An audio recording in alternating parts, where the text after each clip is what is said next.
So our next speaker is Hiroshi Oguri from Caltech, who will speak about worldsheet derivation of large and duality.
Thank you. Well, were you able to listen to me so far? Excellent. Then it is useful to draw a Feynman diagram as ribbon graph like this, where each propagator is expressed as a pair of lines, and each line carries an index running from 1 to n. So in this case, it is clear that each loop carries a factor of n.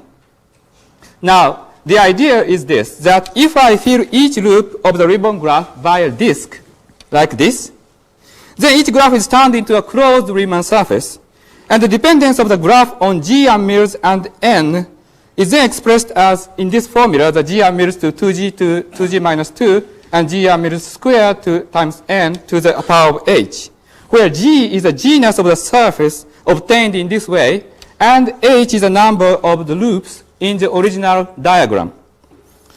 The full perturbation theory amplitude is then expressed as a sum over genus of closed Riemann surface, where each term f of g depends on the 2-Hooft coupling. The conjecture then is this, that there is a closed string theory whose g-loop amplitude is given by f of g. In this case, the 2-Hooft coupling T is some parameter of the worldsheet theory, and in known examples, it is typically a geometric modulus of the target space. In string theory, variety of gauge theory can be realized as low energy effective theory of open string on D-branes.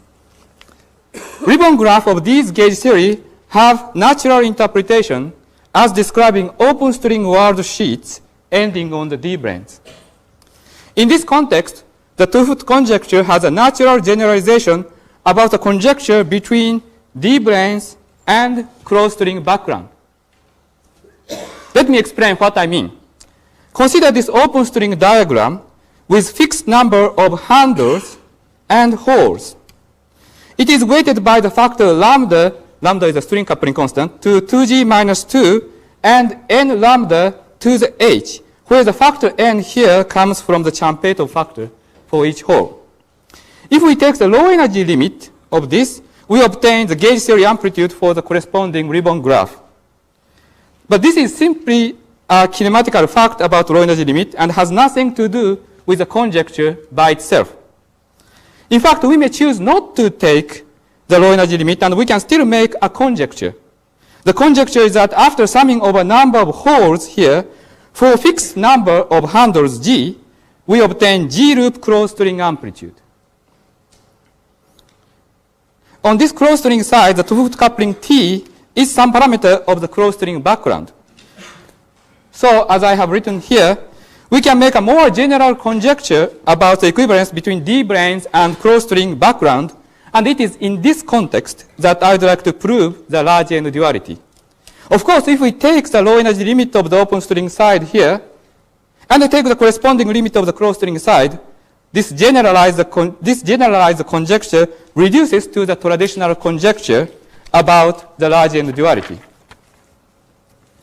Now, by now, several examples of large N duality have been discovered, assuming various M-theory dualities and the equivalence between D-branes and closed string background.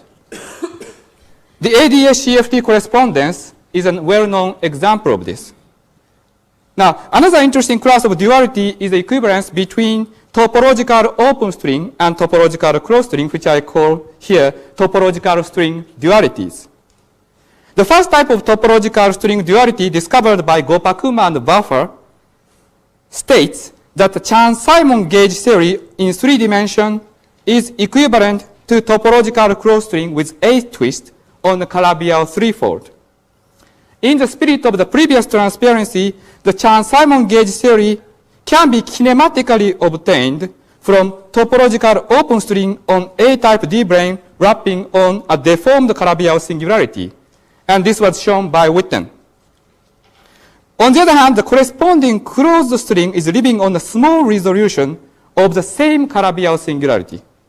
So the equivalence is between open string on D-branes on the deformed Calabi-Yau singularity and closed string on the resolved Calabi-Yau. Very recently, the mirror version of this duality was investigated by Digraph and Buffer. Here, the topological string in question is of the B type, and the role of the deformed Calabi-Yau and resolved Calabi-Yau are exchanged. Namely, it is an equivalence between open string on D-branes on the resolved Calabi-Yau and closed string on the deformed Calabi-Yau. In the closed string in this case is known as the Codilus-Spencer theory of gravity.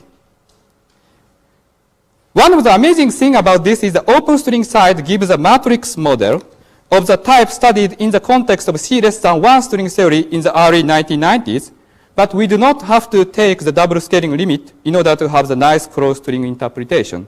And I think Robert Digraph will tell you more about it.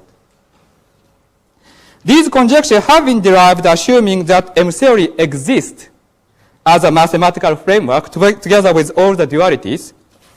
But there is nothing wrong with it, of course. And if you are satisfied with this as a proof of the large N conjecture, then I can finish my talk here, and we can all go to lunch now.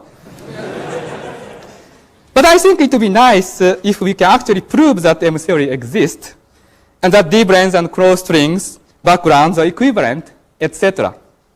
And today I'd like to present a proof of the topological string duality without appealing to the M-theory duality. And I hope that the proof will teach us how to go about proving the more general conjecture about the D-branes. Now let me give a more precise statement of the conjecture. Consider the Chern-Simon theory on 3 spheres with gauge group UN. The parameter K in front of the action is called the level, and the gauge coupling constant is given in terms of K and N by this formula. The conjecture, once again, is that large N expansion of this gauge series gives a topological closed string with a twist defined on the conifold geometry. The string coupling constant is the square of the gauge coupling constant given by this formula, and the two-foot coupling T is related to the amount of NSNS2 form on the small 2 sphere of the conifold. The conifold is a singular space, but the string theory on it is well defined, provided that T is non-zero. It was pointed out by Buffer that this conjecture has a natural interpretation in the context of M-theory. It has been shown in my paper with Bershowski, Cecotti, and Buffer that the Chern-Simon theory, gauge theory, can be used to compute certain low-energy effective theory terms on D6 plane, wrapping on S3 and extending in R4. On the other hand, the corresponding term in type 2 string on conifold with Ramon flux can be computed using the topological closed string theory. Therefore, the conjecture here can be proven if we can demonstrate that the closed string configurations here and here are related to each other.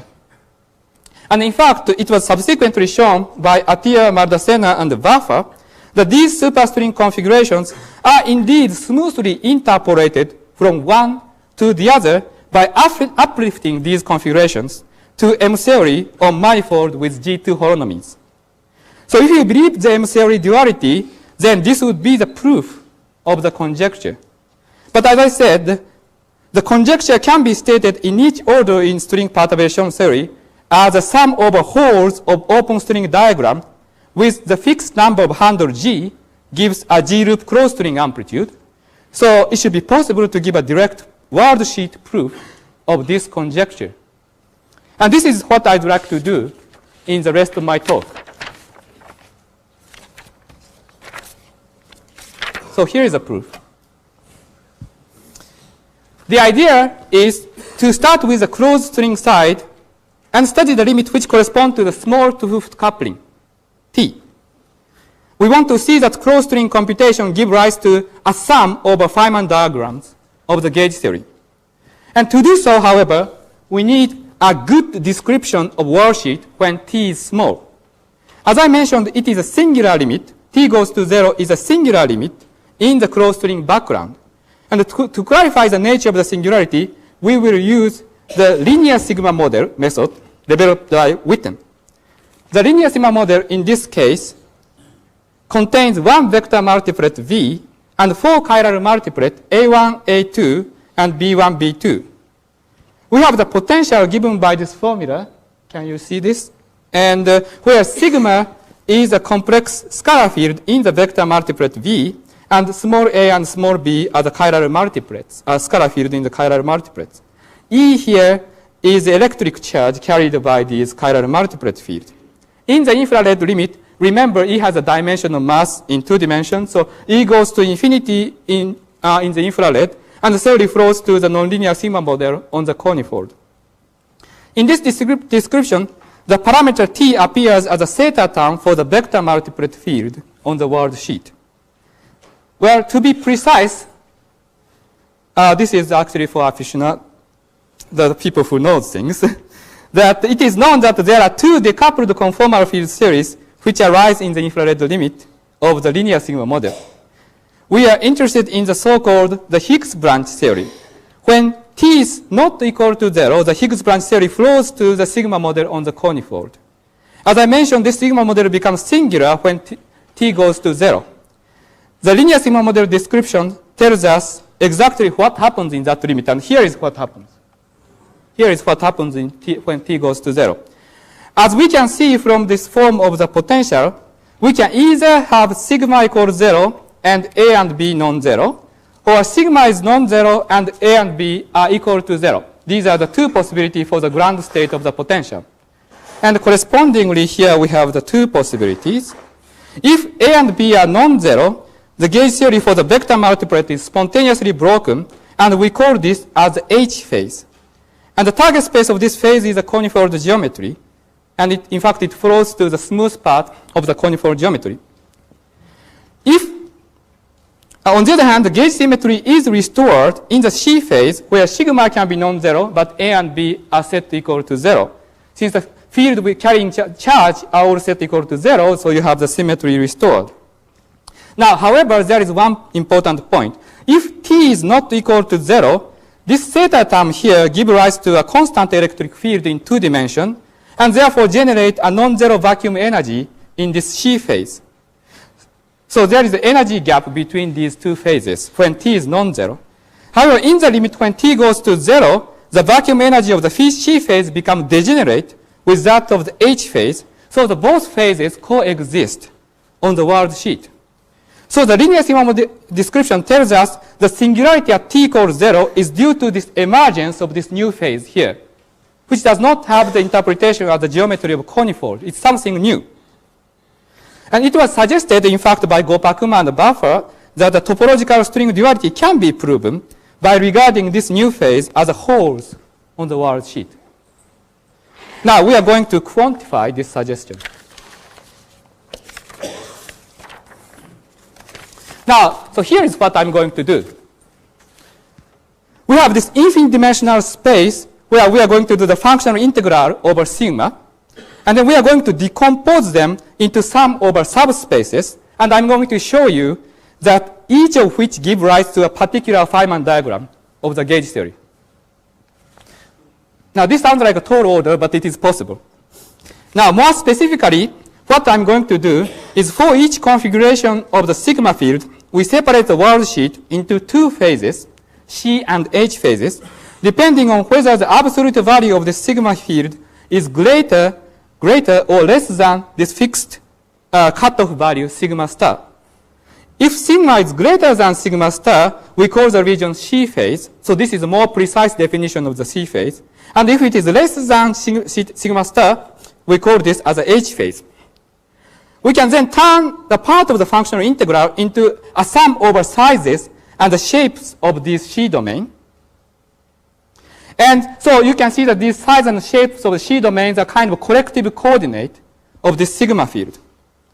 And as I said earlier, we are going to identify the C phase as holes on the worldsheet. But there are a few things we have to do, and these are the two important things I'm going to demonstrate for you. One is that every C domain has to have the topology of disk. Namely, if C domain has a configuration like this, or like this, so remember these yellow parts are the C domains that I'm going to regard as holes, then the contribution from these has to vanish on the topological string amplitude. This is necessary because if you remember my first transparency, the 2-Hooft coupling assumes that each hole is filled by disk. So these should not contribute. We also want to show that given that only disk contribute, that each disk in C phase contributes a factor of T, the 2-Hooft coupling, in order to reproduce the correct counting of the according to 2-Hooft. So I'm going to demonstrate that in the next two transparencies. Now, our task is simplified by the localization property of the functional integral over sigma. The statement is this, that because of the topological twisting, the functional integral over sigma on a fixed smooth Riemann surface is reduced to a finite dimensional integral over just constant mode of sigma. That's what the localization means. But this is very interesting. This means that the worldsheet is actually either entirely in pure C phase or in the H phase because sigma is constant. There is no phase boundary. So namely, the C and H phases do not coexist. Well, this already sounds like a problem for our scenario because we are assuming that worldsheet is divided into various phases. However, there is an important assumption in this localization argument. That is that it assumes that worldsheet is fixed and smooth. In fact, it was pointed out by Witten and clarified further in my paper with Bershevsky, Cecotti, and Waffer that the situation is different for topological string because we have to integrate over the moduli space of Riemann surfaces. And so as we approach the boundary of the moduli space, the worldsheet may develop a long cylinder, like the one that I have drawn here, which becomes infinite at the boundary of the moduli space. In this case, the sigma can be non-constant along the long direction of the cylinder without costing too much action. And so the localization argument is evaded only in this case. Well, the localization argument still applies to the short angular direction along across the cylinder. So we have sigma changing only along this long direction on the cylinder. So what we have accomplished is that we have reduced this computation to one-dimensional quantum mechanics along the cylinder. And this gives us a significant simplification. In this setup, in fact, we can identify the corrective coordinate of sigma exactly and carry out the change of functional integral variables exactly. The functional integral of sigma on the boundary between H and C domains can be transformed into the integral over the location y0 of the boundary of the two phases, and the phase meaning not in the sense of these two phases, but the phase in the sense of the complex value of sigma naught. And these are the corrective coordinate of this phase boundary. And so we have to carry out the change of this functional integral variable from the value of sigma near here to these two variables. And this can be carried out exactly. Now what happened is that location y0 here becomes a part of the moduli of the open string worldsheet. Remember, what we want to accomplish is that this cross-string computation give rise to the open string amplitude on D-brane. So we have to correctly identify the open string moduli. And Y naught is going to give you part of the open string moduli. And moreover, we have verified, although I'm not going to show you here, that the correct measure for the open string moduli space is reproduced in this way by appropriately doing the change of the functional integral variable. Now, we still have this phase for the sigma naught to be integrated over. Now, the integral over the phase of sigma can be expressed as a contour integral over the complex sigma plane. And the integrand, we have this f function here. This is the topological amplitude of the C domain with the Dirichlet boundary condition for sigma that it is equal to sigma naught on the boundary. Well, as I remember, I'm saying that there is localization along this angular direction on the cylinder, so sigma stays constant around here. So if we say that where there is a phase boundary, actually we have a Dirichlet boundary condition for the C phase here. And you can compute the topological string amplitude for it, substitute this into this formula, acting this derivative and integrate. That gives a contribution from each C domain. The derivative here comes from the precise computation of the Jacobian factor for this change of the variable.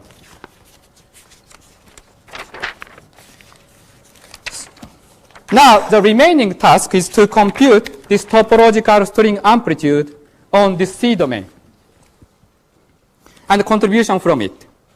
The first thing to note is that because of the topological symmetry, f is actually a holomorphic function of the sigma naught, the boundary value of the sigma field. And you can show this by using topological BRST symmetry. So this means that if f is a single valued function of sigma naught, then this contour integral actually vanishes because you are taking derivative of holomorphic function and then integrating it and coming back to the same point. So this is actually the difference of the value of this function at the beginning and at the end of this contour. So if f is single valued, actually this vanishes. And it's very easy to show that this is the case when C domain has a handle, or 2 or 3, or more than one boundaries. In those cases, because of this property, the contribution vanishes because these give rise to a single valued function of sigma naught. Therefore, this is a very simple one-line proof that C domain in such configuration do not contribute at all to topological string amplitude. And this is precisely, of course, what is required for the 't-Hooft counting. Now, then it is clear that only non-zero contribution can, if there is any, come from the C domain on the disk. Since the disk amplitude is actually ambiguous unless we fix 3 points on the boundary, as string theory tells you, so the disk amplitude itself actually can be ambiguous and may have monodromy as we go around the sigma naught plane. And this is exactly what happens.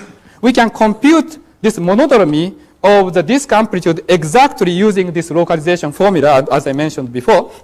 And this is the exact computation. And this is basic, and then if you do the contour integral, you get exactly T, the 't-Hooft coupling. So we have shown that the cross-string amplitude is expressed as the sum over holes of open string amplitude, and each hole has the topology of the disk and contributes a factor of T. And this is what we wanted to show. Now, this completes the proof. However, there is one more thing I need to tell you. That is that there is a possibility that the entire worldsheet in the pure C phase, like this. From the point of view of gauge theory, this is a very peculiar situation, since we are saying that entire worldsheet is a whole. Now, there is no Feynman diagram corresponding to such worldsheet. In fact, we can compute this amplitude exactly, and we find this result, which is singular for small 't-Hooft coupling. So 2g minus 2 is positive, so this is singular. And this again is peculiar from the point of view of 't-Hooft expansion, since it assumes that we can expand gauge theory amplitude in positive power of t, and we are getting this divergent result. From the point of view of cross-string, however, this is quite natural since the target space becomes singular when t goes to 0, as I have been said a couple of times. And the pure phase is basically capturing the singular behavior of the worldsheet. Well, now, to understand what this term means in the gauge theory, we can try to sum this over all genera. Now, here, chi, I didn't tell you, but it's the Euler characteristic of the moduli space of Riemann surface, which is expressed in terms of the Bernoulli number. Important thing is that you have this factor 2g minus 2 here, but then you are multiplying this to sum over, and then you see that gauge coupling constant cancels from denominator and numerator. And in fact, this term depends only on n.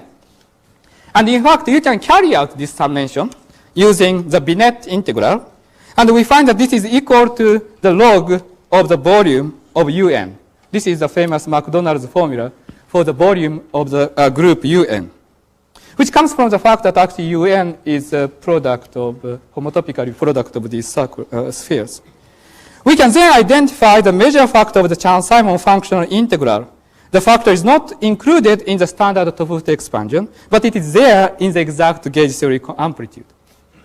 So this means that the duality between the gauge theory and the string theory goes beyond the Tofuft expansion. Now, I still have the yellow light here, so I'm just going to show you one more transparency where the same thing can be done for this case with orientifold. Actually, after computing this, we are looking for the formula for the Euler characteristic of a surface with cross cap, and we found that it was actually found by mathematician just last year, which is too bad, because if we didn't know that, we would have predicted those numbers from this answer. So anyway, with this note, I conclude my talk. Thank you for your attention.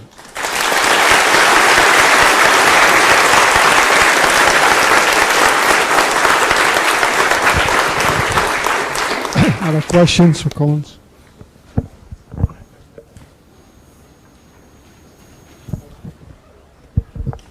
This is very vague, but there's something I find confusing, which is that to really see the open strings come out, the important part of the Feynman diagram is where the open strings are long.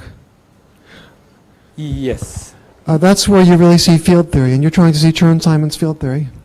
On the other hand, in your derivation, the part where your derivation is convincing is where the tube that connects to the sigma domain is long. Indeed. And there seems to be, if I could just finish for the sake of everyone else who doesn't know what I'm trying to say, there seems to be a conflict between one being long and the other one being long. I realize that. That's a very interesting point. And probably we are saved by the fact that we are doing the topological string computation. And as far as the disk is concerned, the perimeter of disk is not really the moduli of the Riemann surface. But that actually is indeed, I realize, is a puzzle. And on the other hand, I would like to point out that we did show that we can reproduce all the open string worldsheet moduli by doing this change of variable. So it does look like this is small, but it is not really so. Oh yeah, so here is this thing. So here is an answer to you. So I believe, so that is that, so you want to look at the limit when the moduli along the one of the disk is very large. But in fact, that is transformed from y. Because basically y gives you the size of the disk. So the moduli are, so if you add a hole on each world sheet, what are the additional 3 moduli that you need? The location of the hole and the size of the hole, which is actually this y, and we found that this gives rise to the correct measure. Yes, in this picture it does look like this is small, but I believe this is somehow related by modular transformation on the world sheet to the case that you desire. Namely, that large y, probably large circle here would probably correspond to y goes into this direction. But I have to think a little bit more carefully in order to make this precise. Is there any analog in QCD of terms singular in the 't Hooft coupling? In the case of QCD? Yeah, or some other gauge so theory. In the case of ADS-CFT correspondence, which actually is what I'm currently looking into, the thing is that it's typically the case that small 't Hooft coupling is singular limit in the closed string in terms of the target space geometry. In the case of ADS5 CFT4 correspondence, the 't Hooft coupling of n equals 4 gauge theory is related to the curvature radius of ADS5 and the radius of S5. So you would be, in order to reproduce the 't Hooft expansion, you should be looking at the limit, as actually Polyakov was also saying, the limit when the radius of S3 becomes small. So you have a very situation where the target space curvature is very large, and you have a very singular situation of the sigma model. So typically, when quantum field theory, in this case, Worldsheet quantum field theory has a singularity, one way to cure it or clarify it is to realize that maybe this is signaling a new degrees of freedom. In fact, in this case, the new degree of freedom is this new phase C that is appearing. You do this computation in quantum field theory and you find some singularity in some value of the parameter. The reason is sometimes that you are missing some new degrees of freedom. This conifold transition of Strominger is another example. So in this case, it works in such a way that introducing this new degree of freedom to cure the singularity exactly did the right job in creating the hole on the Worldsheet. And so what I'm currently looking into with Cameron buffer is to see whether something like that is also realized for string on ADS5 cross S5. I guess I was asking if anything was known on the field theory side. I mean, if you just compute, say, partition function of a gauge theory on whether there, I mean, You mean field theory side? You mean the CFT side? Yes, no, Well, or in which case, I mean, the answer we want to desire is clear, that we want to reproduce the sum over Feynman diagrams. Okay, thank you.